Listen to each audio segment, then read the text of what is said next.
Hi friends, எல்லோருக்கும் வணக்கம். எல்லோரும் எப்படி இருக்கீங்க? நல்லா இருக்கீங்களா? இன்றைக்கி அந்த கதையோட அடுத்த பகுதி தான் பார்க்க போகிறோம். அதுக்கு முன்னாடி நீங்கள் செய்ய வேண்டிய விஷயம் என்ன அப்படின்னு கேட்டிங்கன்னா, மறக்காமல் நம்ம இந்த சேனலை சப்ஸ்கிரைப் பண்ணிக்கோங்க. கீழே இருக்க பெல் பட்டனையும் கிளிக் பண்ணுங்கள். அப்போ தான் நான் போடுற வீடியோஸ் எல்லாமே உங்களுக்கு உடனுக்குடனே நோட்டிஃபிகேஷனில் வரும். ஸோ மறக்காமல் சேனலை சப்ஸ்கிரைப் பண்ணிவிட்டு வீடியோ பாருங்கள் ஃப்ரெண்ட்ஸ். வாங்க நம்ம கதைக்குள்ளே போகலாம். அதுக்கப்புறம் அம்மா வந்து இது மாதிரி சொன்னாங்கன்னா ஒரு வாரத்தில் மாமா வந்து சொல்கிறேன்னு சொல்லியிருக்காங்கப்பா, அதை பற்றி நீ ஒன்றும் கவலைப்படாத, எல்லாம் சரியாயிடும் அப்படின்னு சொல்லிட்டு, அதுக்கப்புறம் சரின்னு சொல்லிட்டு ஒரு 2-3 நாளுக்கு அப்புறமே வந்து சித்தி ஃபோன் பண்ணாங்க. இது மாதிரி அம்மாவோட ஊர் தான், அம்மாவோட ஃப்ரெண்டோட பொண்ணு தான், அது மாதிரி வந்து ஜாதகம் வந்திருக்குப்பா, அனுப்பி விட்றேன், நீ அம்மாக்கிட்ட என்ன ஏதுன்னு சொல்லு அப்படின்னு சொல்லிட்டு என் ஃபோனுக்கு அடித்தாங்க.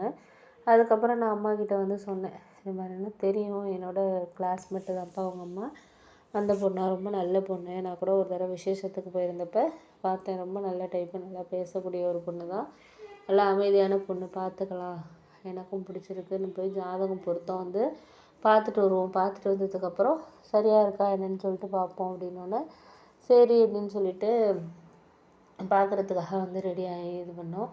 மறு 2-3 நாள் கழித்து வந்து அண்ணன்ட்டெல்லாம் நாங்கள் எதுவுமே சொல்லலை, நம்ம முதல்ல போய் ஒரு பொண்ணை பார்த்துட்டு வருவோம், பொண்ணை பார்த்துட்டு வந்தோடனே என்ன ஏதுன்னு நம்ம பார்ப்போம், அது வரைக்கும் கொஞ்சம் பொறுமையாக இரு அப்படின்னோடனே சரி பொறுமையாகவே இருப்போம், நம்ம அதை பற்றி ஒன்றும் நீங்கள் கவலைப்படாதீங்க, கொஞ்சம் பொறுமையாக இருந்தால் எது நடக்குதோ கண்டிப்பாக வந்து அது கொஞ்சம் நல்லபடியாக தான் நடக்கும், ஒன்றும் கவலைப்படாதீங்க அப்படின்னோடனே சரி ஓகே அப்படின்னு சொல்லிட்டு அதுக்கப்புறம் வந்து அம்மா சொன்னாங்க, அதுக்கப்புறம் அப்பா நான் 3 பேரும் வந்து இன்னொருத்தவங்க யாராச்சும் ஒருத்தவங்க வந்து கூப்பிட்டுவாங்க அப்படின்னோடனே அப்பாவோட ஃப்ரெண்டு ஒருத்தர் அவரும் வந்திருந்தார். அவர் எங்கள் வீட்டு விசேஷம் எல்லாத்துக்குமே வந்து வரக்கூடியவர், அவரும் அந்த ஊர் தான், அவங்க ஒய்ஃபுங்கிறதுனால சரி எல்லாரையும் தெரியுங்கிறதுனால போனோம். இங்கேருந்து ஒரு 2 ஹவர்ஸ் வந்து ட்ராவலு.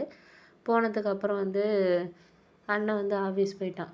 அண்ணனுக்கு இந்த விஷயம் எதுவுமே வந்து தெரியாது. அது சரி இருக்கட்டும், அவன் வந்து எது நினச்சாலும் நினைக்கணும், நம்ம வந்து பார்த்துக்கலாம் அப்படின்னு சொல்லிட்டு அம்மா ஒரு தைரியத்தில் வந்து கிளம்பி வந்துட்டோம். வந்ததுக்கப்புறம் அங்கே போய் வந்து போனதுக்கப்புறம் வந்து பொண்ணு வீட்டில் எல்லோரும் வந்து நல்லா பேசினாங்க, எல்லாம் பண்ணாங்க. அப்புறம் பையன் ஃபோட்டோ பார்த்துருப்பீங்க, அவன் ஆஃபீஸில் இன்றைக்கி ஒரு முக்கியமான மீட்டிங்னால வர முடியலை அப்படின்னு அம்மா சும்மா தான் சொன்னாங்க. ஏன்னா நம்ம டக்குன்னு அந்த பொண்ணை வந்து பார்த்துட்டு அப்புறம் ஏதாச்சும் முடியலை அப்படிங்கிற மாதிரி சொன்னாங்கன்னா அந்த பொண்ணுக்கு மனசு கஷ்டப்படுங்கிறதுனால அப்புறம் நாங்களாம் போய் பார்த்தோம். எனக்கு ரொம்ப பொண்ணு பிடிச்சிருந்துச்சு, அப்புறம் எங்கள் வீட்டில் எல்லாருக்குமே பிடிச்சிருந்துச்சு.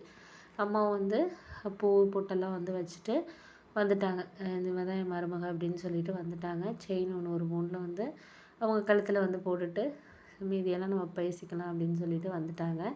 வந்ததுக்கப்புறம் வீட்டுக்கு ஈவினிங் அண்ணன் வந்ததுக்கப்புறம் தான் வந்து அப்பா கூப்பிட்டு இதெல்லாம் சொன்னார். சொன்னோன்னே என்னை கேட்டுட்டா நீங்கள் போனீங்க, எனக்கு இந்த கல்யாணத்துலாம் விருப்பம் கிடையாது, எனக்கு இப்போதைக்கெல்லாம் வந்து கல்யாணம் வேண்டாம் அப்படிங்கிற மாதிரி அண்ணன் பேச ஆரம்பிச்சிட்டான். அவன் பேச ஆரம்பித்தோடனே அப்பாவுக்கு கோவம் வந்துட்டு, நீ இன்னும் என்ன தான் நினச்சிக்கிட்டு இருக்க, இன்னும் இப்படியே சுற்றிக்கிட்டு ஃப்ரெண்ட்ஸோடு அங்கே கடன் வாங்கிட்டு இங்கே கடன் வாங்கிட்டு எங்களை வந்து கஷ்டப்படுத்தணுன்னே நீ முடிவு பண்ணியிருக்கியா, பொண்ணு பார்த்துட்டோம், அந்த பொண்ணை வந்து அம்மா வந்து பொட்டு பூவெல்லாம் வச்சாச்சு, செயினும்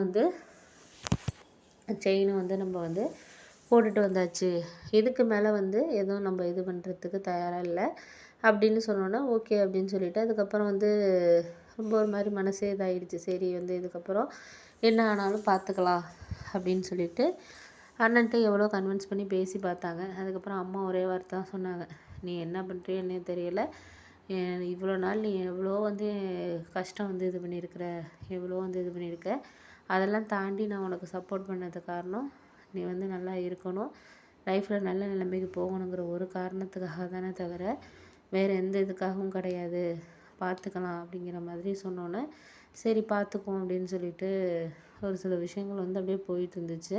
அதுக்கப்புறம் 2-3 நாளில் வந்து அண்ணன் கொஞ்சம் அம்மா பேசவே இல்லை. அண்ணனோட அம்மா எவ்வளோ தான் ஒரு பிரச்சனை இருந்தாலும் அவனுக்கு சாப்பாடு எடுத்து வைக்கிறது எந்த விஷயமே வந்து செய்யாமல் இருக்க மாட்டாங்க.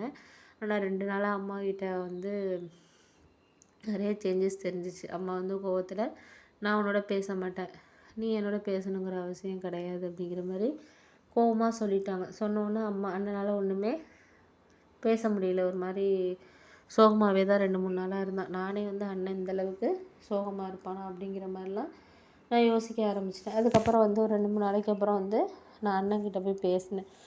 அம்மா எந்த அளவுக்கு மனசு கஷ்டப்பட்டுருக்குன்னு நீ யோசிக்கிறியா என்ன, இப்போ நான் புரிஞ்சுக்கோ, அம்மா வந்து இங்கே அந்த பொண்ணு தான் மருமகங்கிற மாதிரி வந்து சொல்லிட்டு வந்துட்டு செயின்லாம் வந்து போட்டுட்டு வந்துட்டு அப்படி இருக்கிறப்ப நீ இப்போ சொன்னேன்னா கண்டிப்பாக வந்து அண்ணன் அம்மாவால் இது பண்ண முடியாது அப்படின்னோடனே எப்படி என்ன எல்லாமே எனக்கு பிடிக்கணும்ல அந்த பொண்ணை, உனக்கு பார்த்தா கண்டிப்பாக பிடிக்கும் அந்த பொண்ணு அப்படின்னோடனே எனக்கு இருந்தாலும் எனக்குன்னு விருப்பம் இருக்கலாம், அந்த பொண்ணு என்ன நினைக்கிது, நான் பேசிக்கணும் பண்ணணும், அப்போ தானே நீங்கள் முடிவு பண்ண முடியும், என்ன கேட்காம ஏன் முடிவு பண்ணீங்க அப்படின்னோடனே உனக்கு பிரச்சனை வந்து பொண்ணுக்கிட்ட பேசுகிறது தானே, வீடு நம்ம நாளைக்கே வந்து உனக்கு ஞாயிற்றுக்கிழமை லீவு தானே, நாளைக்கே கிளம்பி போவோம், இங்கேருந்து பைக்கில் போனோன்னா 1 மணி நேரம் 1.5 மணி நேரத்தில் போயிடலாம்.